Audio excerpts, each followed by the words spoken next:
ओम नमः शिवाय। नमस्कार दोस्तों, स्वागत है आप सभी का हमारे चैनल भक्ति ज्ञान में। दोस्तों, आज मैं आपको शिव महाप्राण की कथा सुना रहा हूँ।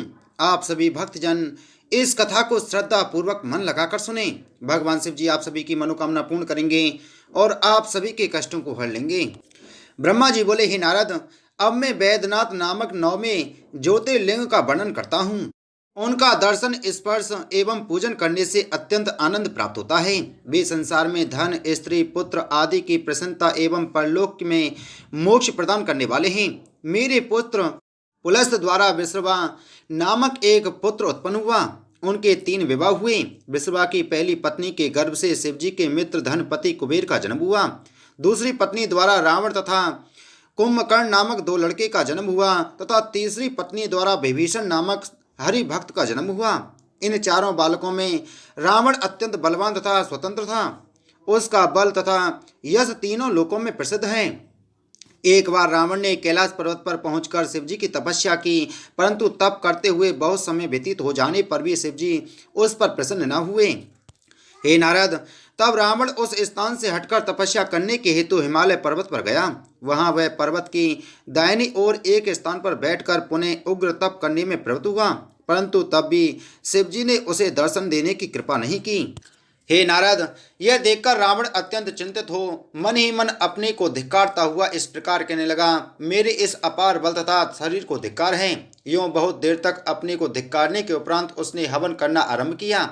जब उससे भी शिवजी प्रसन्न न हुए, तब रावण ने यह निश्चय किया कि अब मुझे अपना शरीर अग्नि की भेंट कर देना चाहिए। वह अपने 10 मस्तकों में से एक एक मस्तक को काटकर अग्नि में हवन करने लगा। जब वह 9 मस्तक काट चुका और 10वें मस्तक को भी काटने के लिए उद्यत हुआ, उस समय शिवजी प्रसन्न होकर उसके सम्मुख प्रकट हो गए और हाथ पकड़कर वर मांगने के लिए कहने लगे। हे नारद, शिवजी ने रावण के सभी मस्तकों को पुनः कटे हुए स्थान पर स्थित कर दिया तथा प्रसन्न होकर वर मांगने के लिए कहा। उस समय रावण ने अत्यंत आनंद मग्न हो हाथ जोड़कर प्रार्थना करते हुए यह कहा, हे प्रभु, मैं अत्यंत पराक्रमी होना चाहता हूँ तथा यह चाहता हूँ कि आप मेरे नगर में चलकर निवास करें। यह सुनकर शिवजी ने उत्तर दिया, हे रावण, तुम हमारे लिंग को उठाकर ले जाओ तथा इसका सदैव पूजन किया करो, परंतु यदि तुमने इस लिंग को मार्ग में कहीं रख दिया तो यह वहीं पर स्थित हो जाएगा और तुम्हारे साथ नहीं जाएगा।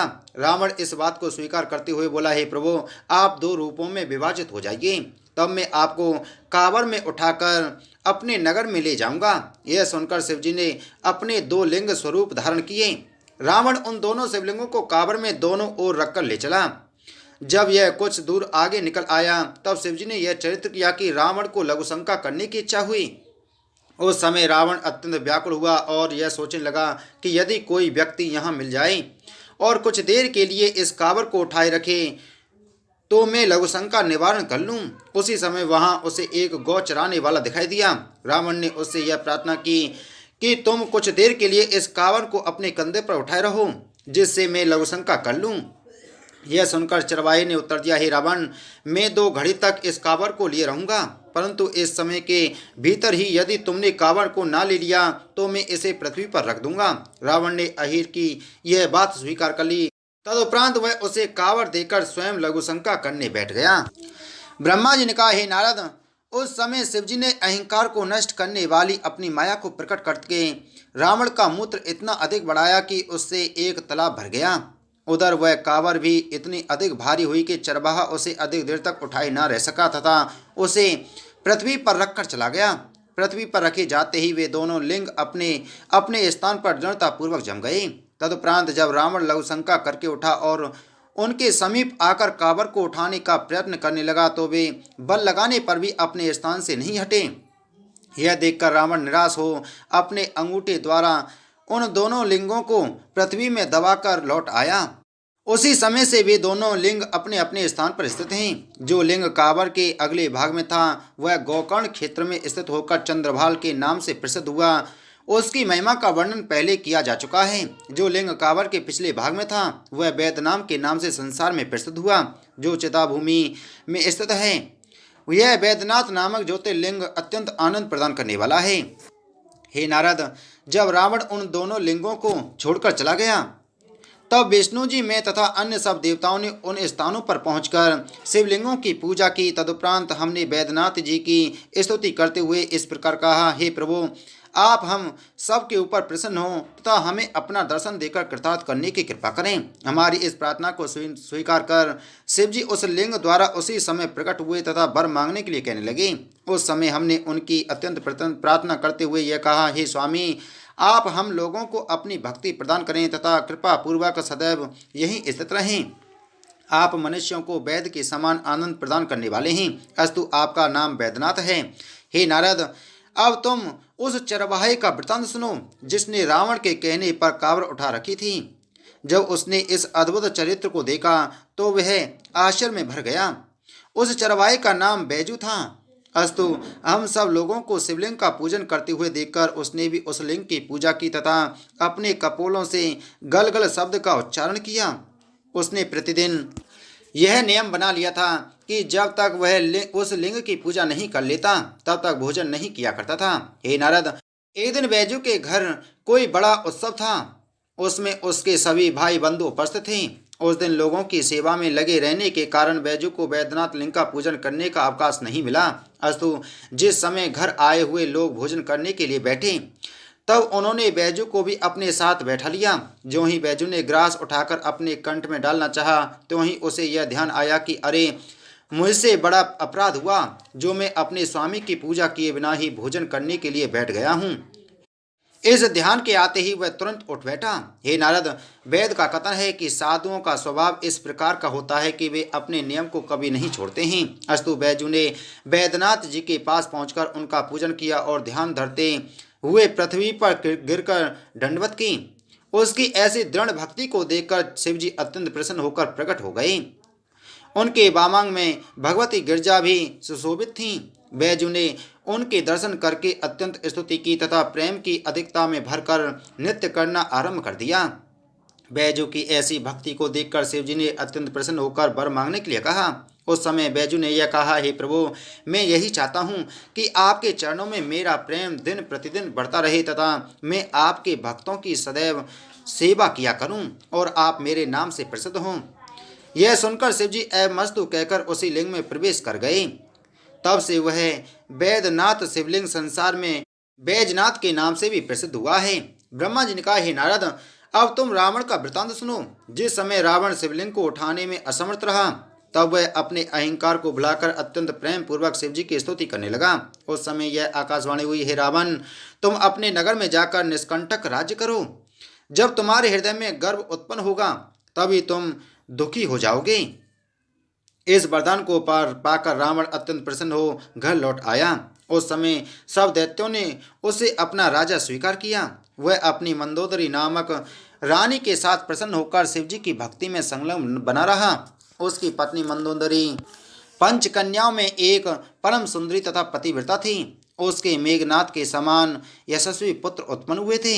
हे नारद, उसके अत्याचार से दुखी होकर एक बार सब देवता मिलकर विष्णु जी के समीप पहुंचे।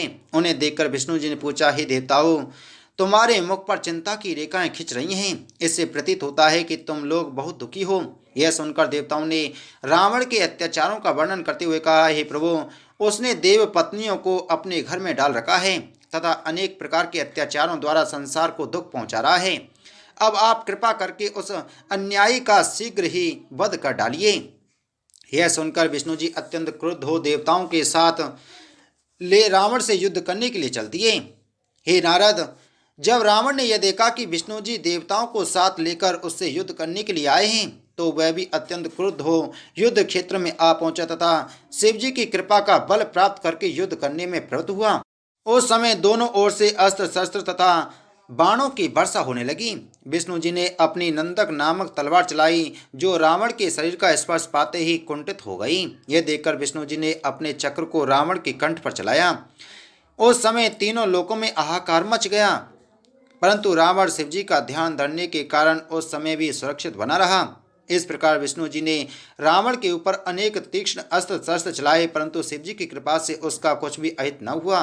यह देखकर विष्णु जी को अत्यंत चिंता हुई। हे नारद, उस समय विष्णु जी को चिंतित देखकर यह आकाशवाणी हुई, हे विष्णु, तुम कुछ चिंता मत करो। रावण के ऊपर शिवजी अत्यंत प्रसन्न हैं, अस्तु उसे भी अपने से कम मत समझो। यह वरदान के कारण देवताओं द्वारा नहीं मारा जाएगा। तुम्हें उचित है कि तुम मनुष्य शरीर धारण करके शिवजी की तपस्या करो और उनसे वरदान पाकर युक्ति पूर्वक रावण का संहार करो। इस आकाशवाणी को सुनकर विष्णु जी अंतर्ध्यान हो गए। तब रावण सब देवताओं को पकड़कर नगर में लौट आया और निर्भय होकर तीनों लोकों का राज्य करता हुआ प्रसन्न रहने लगा। जो देवता भाग निकले थे वे फिर विष्णु जी की शरण में जा पहुंचे। हे नारद, इसके बाद विष्णु जी ने तुम्हें अपने पास बुलाया और यह कहा कि तुम कोई ऐसा उपाय करो जिससे शिवजी क्रुद्ध होकर रावण को शाप दे डालें। इस युक्ति के हो जाने पर हम पृथ्वी पर मनुष्य का अवतार लेंगे और शिवजी को प्रसन्न करके उनके धनुष बाण द्वारा रावण का वध करेंगे। इतना कहकर विष्णु जी ने तुम्हें विदा किया तथा सब देवता भी अपने अपने लोक को चले गए। तब विष्णु जी की आज्ञा अनुसार तुम रावण के समीप जा पहुंचे। रावण ने तुम्हारा अत्यंत आदर सत्कार किया। तब तुमने रावण से यह कहा, हे दशानन, हम तुम्हारे राज्य तेज तथा न्याय को देखने के लिए यहाँ आए हैं। तुम्हारे ऊपर शिवजी की जैसी कृपा है वैसी उन्होंने अन्य किसी पर नहीं की है।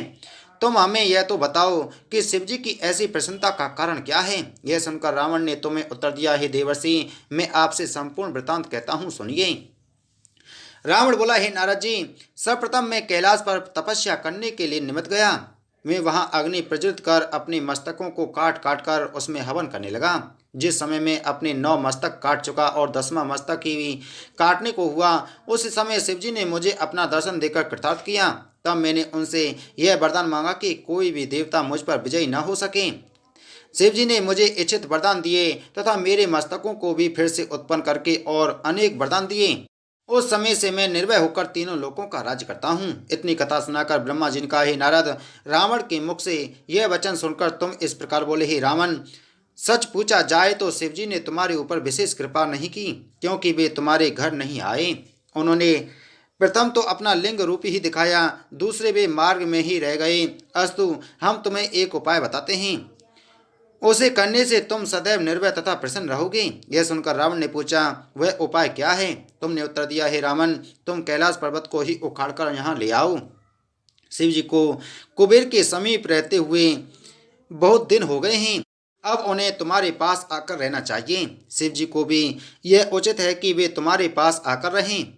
उनके यहाँ आ जाने पर तुम सदैव निर्भय तथा प्रसन्न बने रहोगे और वे हर समय तुम्हारी सहायता करते रहेंगे। हे नारद, इतना कहकर तुम रावण के पास से चले आए और देवताओं को सब समाचार कह सुनाया। इस प्रकार रावण तुम्हारी माया से चला गया। तब वह अत्यंत अहंकार में भरकर कैलाश पर्वत के समीप जा पहुंचा। फिर उसने कैलाश पर्वत को जड़ से उखाड़ दिया, जिसके कारण उस पर्वत की सभी वस्तुएं हिलकर नष्ट हो गईं। यह देखकर शिवजी ने अत्यंत आश्चर्य में भरकर पार्वती जी से पूछा, हे प्रिय, यह क्या हो रहा है। तब पार्वती जी ने उत्तर दिया, हे प्रभु, आपके किसी सेवक ने ही यह कार्य किया है। अब आप अपने किए को अपनी आंखों से देख लीजिए। गिरजा के ऐसे वचन सुनकर शिवजी ने जब विचार करके देखा तो उन्हें ज्ञात हुआ कि यह कार्य रावण का है। तब वे गिरजा से बोले, हे प्रिय, अब मैं किसी को ऐसा वरदान नहीं दूंगा। हे नारद, गिरजा से इस प्रकार कहकर शिवजी ने रावण को शाप देते हुए कहा, हे रावण, तूने जिन हाथों से हमारे कैलाश पर्वत को उखाड़ा है, उन हाथों को काटने वाला अब शीघ्र ही उत्पन्न होगा। शिवजी यदि चाहते तो स्वयं भी रावण को नष्ट कर सकते थे, परंतु यह नियम है कि स्वामी अपने सेवक का कभी अहित नहीं कर सकता। जब रावण ने इस शाप को सुना तो उसने कैलाश पर्वत को उसी स्थान पर पुनः रख दिया। तदुपरांत वह अहंकार में भरकर अपने घर लौट आया और दृढ़ता पूर्वक राज्य करता हुआ अनेक प्रकार के अन्याय करने लगा। इस प्रकार शुभ आचरण के विपरीत चलकर उसने शिवजी की भक्ति को भी त्याग दिया। हे नारद, यह समाचार जब तुमने देवताओं को सुनाया तब विष्णु जी ने अत्यंत प्रसन्न हो समय पाकर राजा दशरथ के घर में मनुष्य अवतार लिया। उस समय वे रामचंद्र नाम से संसार में प्रसिद्ध हुए। बाल्यावस्था में रामचंद्र जी लक्ष्मण सहित विश्वामित्र की यज्ञ की रक्षा करने के लिए गए। उन्होंने वहां ताड़का नामक राक्षसी का वध किया। तदुपरांत उन्होंने जनकपुर में पहुंचकर धनुष तोड़ा तथा सीता के साथ विवाह किया। जब राजा दशरथ ने उन्हें अपने राज्य का उत्तराधिकारी बनाना चाहा, उस समय देवताओं ने अनेक चरित्र करके भरत की माता कैकेयी की बुद्धि को नष्ट कर दिया, जिसके कारण रामचंद्र लक्ष्मण तथा सीता सहित वनवास को चले गए। उन्होंने चित्रकूट तथा दंडक वन में भ्रमण करते हुए अनेक दैत्यों का संहार किया। तदुपरांत जब रावण सीता को हल ले गया तो रामचंद्र जी अत्यंत दुखी होकर अगस्त ऋषि की सेवा में पहुंचे और उनकी आज्ञानुसार शिव जी का तप करने लगे। तब शिव जी ने प्रसन्न होकर उन्हें अपना धनुष दिया और हनुमान के रूप में उनकी रक्षा करने का आश्वासन दिया। इस प्रकार शिव जी की कृपा से रामचंद्र जी समुद्र पर पुल बांधकर लंकापुरी में जा पहुंचे। वहां उन्होंने रावण का कुल सहित संहार किया और सीता को साथ ले अयोध्यापुरी में लौट आए। वैद्यनाथ ज्योतिर्लिंग का यह चरित्र मैंने तुम्हें संक्षेप में सुनाया है। यह आख्यान दोनों लोकों में सुख प्रदान करने वाला है। इसके पढ़ने तथा सुनने से मुक्ति प्राप्त होती है। बोलो शिव महापुराण की जय। बोलो शिव शंकर भगवान की जय।